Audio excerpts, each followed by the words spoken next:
Taking their artwork imagery from the avant-garde movement in Russia, Scottish rockers Franz Ferdinand have been credited with leading Britain's recent resurgence in guitar-based music. The band was formed in Glasgow in 2002. Singer Alex Kapranos and drummer Paul Thomson had already played together in other groups, while bass player Bob Hardy had been a long-time friend of Alex's. Guitarist Nick McCarthy joined up after studying jazz bass in Germany. According to Bob and Alex, Franz Ferdinand's organic formation is the major secret to their success. Only start a band with friends, really, that you actually like. Yes. If you like answering adverts in a newspaper and end up randomly playing music with a bunch of guys, then 6 months on the road you might actually want to kill them. Yeah. I mean, that's the thing, like a lot of bands get together and even when they're rehearsing once a week, they still find that they wind each other up. So imagine what it's like sitting there on a bus like 24 hours a day, every day of the year. You've got to be doing it with people, like Bob said, that you get on with, people that you like. And also don't take it too seriously either. It should be a good laugh, it should be fun. If it's not, then you shouldn't be doing it.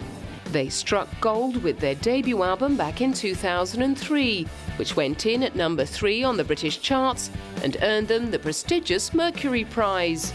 They also won an MTV Breakthrough Award for the video to their top-selling single, Take Me Out. 2005 was spent in the recording studio, coming up with their follow-up, You Could Have Done It So Much Better with Franz Ferdinand. While some critics claimed their second effort sounded a bit rushed, the band was happy with the result. I think on record, I think it's the second record's got a lot more energy and captures more of the kind of live feeling of the band than the first record did. That's probably true. Yeah. And also probably learn to play our instruments a bit better now as well. This is a richer sound. Their fans sent it straight to the top of the UK charts. Then they were off to conquer the rest of the world on tour. It's quite exciting that when you travel around the world and you come across different audiences that have different attitudes, it means that you perform in a different way.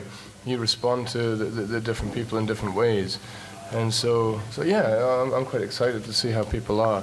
We were just in Japan, and the Japanese audiences are very different from Western audiences, and they tend to stay very quiet during songs, which is very unusual. Like a Glasgow audience, for example, they never shut up. They never shut up and never stop throwing bottles of beer in the air. 3 years later, they were celebrating the release of their third album, Tonight, Franz Ferdinand, with a free gig in a London record store. It debuted at number 2 in the UK and 9 in the US.